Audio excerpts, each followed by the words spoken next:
Students, ഇന്ന് നമ്മൾ discuss ചെയ്യാൻ പോകുന്നത് ഇൻവേഴ്സ് ട്രിഗണോമെട്രി എന്ന ചാപ്റ്ററിന്റെ ടൈപ്പ് 3 പ്രോബ്ലംസ് ആണ്.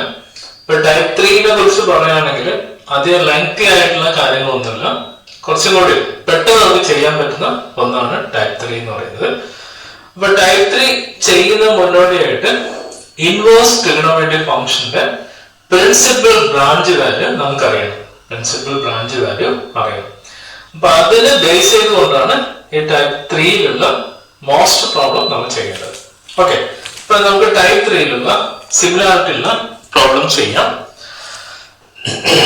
ഇപ്പൊ ക്വസ്റ്റ്യൻ ഇതാണ്: ഫൈൻഡ് ദി വാല്യൂ ഓഫ്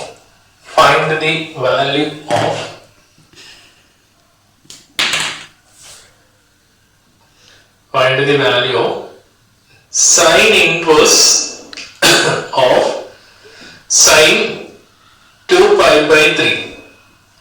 ഇതാണ് question. Sine inverse of sine 2 pi by 3. അപ്പൊ നമ്മൾ ഇത് ചെയ്യുമ്പോൾ ഇതിന്റെ വാല്യൂ കണ്ടുപിടിക്കാം. അപ്പൊ സൈൻ ഇൻവേഴ്സും സൈനും എലിമിനേറ്റ് ചെയ്ത് പോയി. അപ്പൊ 2 pi by 3 എന്ന് കിട്ടും എന്നാണ് യൂഷ്വൽ ആയിട്ട് എല്ലാവരും കരുതുന്നത്. പക്ഷെ ഇത് ശരിയാണെന്ന് ആദ്യം ചെക്ക് ചെയ്യാം. എങ്ങനെ ചെക്ക് ചെയ്യാം? സൈൻ ഇൻവേഴ്സിന്റെ പ്രിൻസിപ്പൽ ബ്രാഞ്ച് വാല്യൂ എന്ന് പറയുന്നത് ഇതാണ്, മൈനസ് പൈ ബൈ ടു ആണ്. Okay, minus pi by two ആണ്. ഇനി ഇതിൽ ബിലോങ്സ് ടു ആണോ നോട്ട് ബിലോങ്സ് ടു ആണോ നോക്കാം. അപ്പൊ 2 pi by 3 എങ്ങനെ കണ്ടുപിടിക്കാം? 2 ഇൻറ്റു എങ്ങനെ നമുക്ക് മാനുവൽ ആയിട്ട് ചെയ്യാം. ഇപ്പൊ 2 ഇൻറ്റു ദാറ്റ് ഈക്വൽ ടു 60, 120 ആണ്. 120 does not belongs to this. അപ്പൊ ഇത് നമുക്ക് ആക്സെപ്റ്റ് ചെയ്യാൻ പറ്റില്ല. കാരണം ഇത് നമുക്ക് ഒറ്റ നോട്ടത്തിൽ പറയാൻ പറ്റും.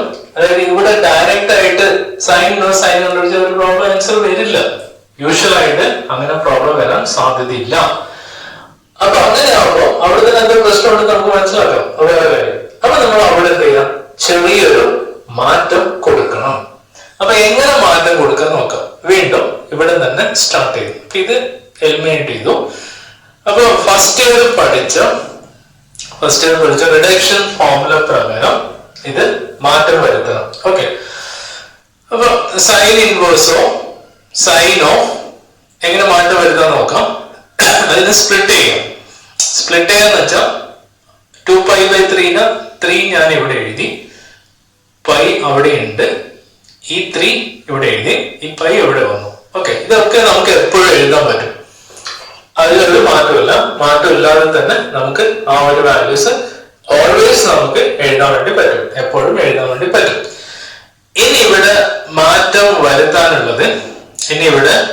വരുത്താനുള്ളത് പൈ ഇവിടെ പ്ലസ് അല്ലെങ്കിൽ മൈനസ്. ഞാൻ ഇവിടെ പ്ലസ് എന്ന് എഴുതി കഴിഞ്ഞാൽ എന്ത് സംഭവിക്കും നോക്കാം. 3 pi plus pi by 3, അപ്പൊ 4 pi by 3. ഇവിടെ 2 pi by 3 ആണ്. അപ്പൊ തെറ്റാണ്. അപ്പൊ പ്ലസ് എഴുതിയിട്ട് കാര്യമില്ല. അപ്പൊ അവിടെ ട്രയൽ ആൻഡ് എറർ നടത്തണം. അപ്പൊ എന്ത് ചെയ്യാം? ഞാൻ ഇവിടെ മൈനസ് എഴുതി നോക്കാം.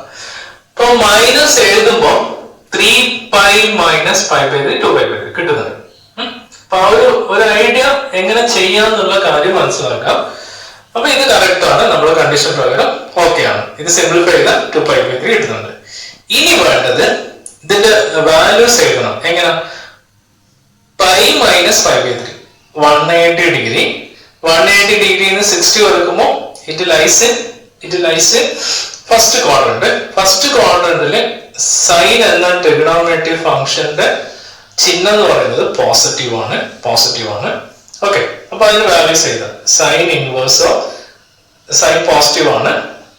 പിന്നെ ഇത് പൈ ആയതുകൊണ്ട് സൈൻ മാറുന്നില്ല. അപ്പൊ എങ്ങനെ എഴുതാം? സൈൻ പൈ ബൈ 3 സെൽമെന്റ് ചെയ്തു pi by 3. So belongs to minus pi by 2 അപ്പൊ നമുക്ക് ഇത് എടുക്കാം. 60 ഇതാണ് ആൻസർ. അപ്പൊ ഇങ്ങനെ ഒരു സ്റ്റെപ്പ് പോകാതെ ഡയറക്റ്റ് ആയിട്ട് കിട്ടുമ്പോൾ കിട്ടില്ല എന്ന് വിചാരിക്കാം. കിട്ടിയിട്ട് വെറുതെ ഇങ്ങനെ ചെക്ക് ചെയ്യാൻ പോകണ്ട, അടുത്ത സ്റ്റെപ്പിലോട്ട് പോവാം. ഇനി ഇതേ മോഡൽ ഒരു ക്വസ്റ്റ്യൻ ചെയ്യാം. രണ്ടാമത്തെ question: tan inverse of tan 3 pi by 4 ഇതാണ് question. tan inverse of tan of 3 pi by 4. അപ്പൊ 3π/4 എന്ന് വരുമ്പോൾ ടാനിന്റെ എന്ന് പറയുമ്പോൾ ടാനിന്റെ എന്ന് പറഞ്ഞാൽ ഓപ്പൺ ഇന്റർവൽ -π/2 π/2 ആണ്. അപ്പൊ 3 × π/4 വരുമ്പോൾ 3 × 45 ഡിഗ്രി ആണ്. That equal to 90, 135 ആണ്. അപ്പൊ 135 does not belongs to ആ ഇന്റർവൽ അല്ലാന്ന് വിചാരിക്കാം. അപ്പം നമുക്ക് എന്ത് ചെയ്യാം, അതിലോട്ട് പോവാതെ നമുക്ക് ആദ്യം മാറ്റാം. ടാൻ ഇൻവേഴ്സോ ടാനോ ഇതിനെ സ്പ്ലിറ്റ് ചെയ്യാം. അപ്പൊ എങ്ങനെ സ്പ്ലിറ്റ് ചെയ്യാൻ നോക്കാം, 4π എഴുതി. ഇനി ഇവിടെ പൈ എഴുതണം. പൈ എഴുതി നോക്കാം. പൈ എഴുതുമ്പോ 4π പ്ലസ് ആണോ മൈനസ് ആണോ, 4π പ്ലസ് എഴുതാൻ 5 കിട്ടും, അല്ല മൈനസ് എഴുതുവാണെങ്കിൽ 3π കിട്ടും. ഇപ്പൊ കറക്റ്റ് ആണ്. ഇനി റിഡക്ഷൻ ഫോർമുല അപ്ലൈ ചെയ്ത് നോക്കാം. Applying reduction formula. അപ്പൊ എന്തെങ്കിലും 180 - 45 degree it lies in second quadrant. Second ക്വാഡ്രന്റിൽ ടാനിന്റെ സൈൻ മൈനസ് ആണ്. പൈ ആയതുകൊണ്ട് ടാന് തന്നെ ഇവിടെയുള്ള π/4 ഇവിടെ എഴുതണം.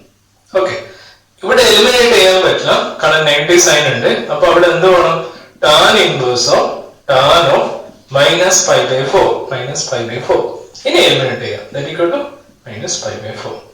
So belongs to -π/2 എന്ന രീതിയിൽ എടുക്കാം. ഓക്കെ, ആ മോഡലില് ഒരു ക്വസ്റ്റ്യൻ കൂടി ചെയ്യാം.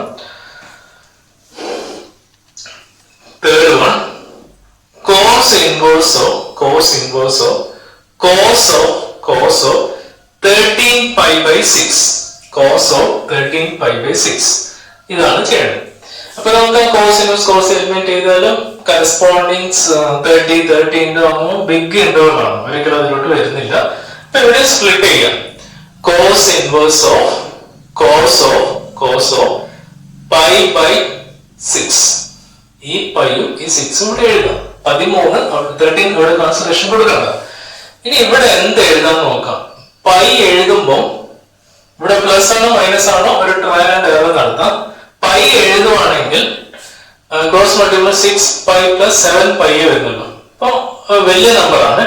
മൈനസ് എഴുതിയിട്ട് കാര്യമില്ല, പ്ലസ് എഴുതണം. അപ്പൊ ഇവിടെ എന്ത് ചെയ്യാം, ഒരു 2 മൾട്ടിപ്ലൈ ചെയ്താൽ അപ്പൊ 12 വരും. 12+ എഴുതാൻ കറക്റ്റ്, 12+ എഴുതാൻ കറക്റ്റ്. ഓക്കെ, ഇനി അടുത്ത എന്ത് വേണം, ഇനി റിഡക്ഷൻ ഫോർമുല യൂസ് ചെയ്യാം. cos inverse of 2π means it completes one complete revolution. Then plus it jumps to first quadrant. First quadrant cos ന്റെ സൈൻ പോസിറ്റീവ് ആണ്. ഇവിടെ 2π വന്നുകൊണ്ട് cos തന്നെ. 2π യും π ആണെങ്കിൽ cos മാറുന്നില്ല. ആദ്യം ഇതിന്റെ സൈൻ എഴുതാം, പ്ലസ് ആണ് മൈനസ് എഴുതാം. Then π 2π ആണെങ്കിൽ cos തന്നെ. 270 ഡിഗ്രി ആൻഡ് 90 ഡിഗ്രി ആണെങ്കിൽ ഓപ്പോസിറ്റ് ആയിട്ട് മാറ്റാം. അപ്പം π/6 cos π/6 ഒരു cos മാത്രം എഴുതാം. സോ ദാറ്റ് ഈക്വൽ ടു π/6 വരും. π/6. ഓക്കെ, അപ്പൊ ഇത് എലിമിനേറ്റ് ചെയ്യുമ്പോൾ ദാറ്റ് ഈക്വൽ ടു π/6 വരും. π/6 cos ഇൻവേഴ്സിന്റെ കറസ്പോണ്ടിങ് ഫോർമുല എന്ന് പറയുന്നത് 0π ആണ്. 0π ആണ്. So clearly belongs to എന്ന് നമുക്ക് പറയാൻ വേണ്ടി പറ്റും.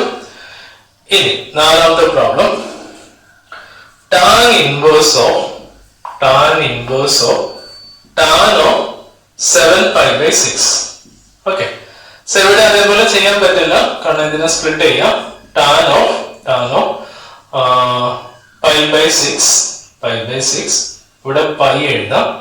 6π എഴുതുമ്പോൾ കൂട്ടിയാൽ മതി, അപ്പൊ 7 കിട്ടും. ഇനി നോക്കാം, it jumps to third quadrant. ഇപ്പൊ clearly third quadrant tan positive ആണ്. അപ്പൊ tan π/6 എഴുതാം. സെൽമിറ്റ് ചെയ്തും π/6 ആണ്. π/6 belongs to open interval -π/2. അപ്പൊ കറക്റ്റ് ആണ്, നമുക്ക് ആൻസർ എടുക്കാൻ പറ്റും. അപ്പൊ ഇതാണ് ഈ മോഡലിലുള്ള ഒരു ക്വസ്റ്റ്യൻ. നോർമലി നമ്മൾ ഒരു ക്വസ്റ്റ്യൻ ചെയ്യുന്ന സമയത്ത് ഒരു ക്വസ്റ്റ്യൻ അടുത്ത സ്റ്റെപ്പിൽ ആൻസർ കിട്ടില്ല. അത് ഷോർട്ട് കട്ട് മെത്തേഡിൽ കിട്ടും, ഇങ്ങനെ ഒരു മെത്തേഡിൽ കിട്ടില്ല. അപ്പൊ അവിടെ ചെയ്യാനുണ്ട്. അപ്പൊ എലിമിനേറ്റ് ചെയ്ത് അടുത്ത ആൻസർ അങ്ങനെ ഒരു ക്വസ്റ്റ്യൻ വരില്ല, മനസ്സിലാക്കാം. അപ്പൊ അവിടെ സ്പ്ലിറ്റ് ഒക്കെ ചെയ്യാണ്ട് എങ്ങനെ സ്പ്ലിറ്റ് ചെയ്യാം അതിന്റെ ഒരു മെത്തേഡ് ഞാൻ പറഞ്ഞതുപോലെ ചെയ്യുകയാണെങ്കിൽ ഈ ക്വസ്റ്റ്യൻ, ഈ മോഡൽ ക്വസ്റ്റ്യൻ നിങ്ങൾക്ക് എളുപ്പത്തിൽ ചെയ്യാൻ വേണ്ടി പറ്റും എന്ന് മാത്രം പറഞ്ഞുകൊണ്ട് ടൈപ്പ് 3 ഇവിടെ കഴിഞ്ഞു. ഇനി ഈ ടൈപ്പ് 3 വരുന്ന ഒരു സബ് സെക്ഷൻ ആണ് ഇനി അടുത്ത് ചെയ്യാനുള്ളത്. അത് അടുത്ത വീഡിയോയിൽ നമുക്ക് കാണാം. ഓക്കെ.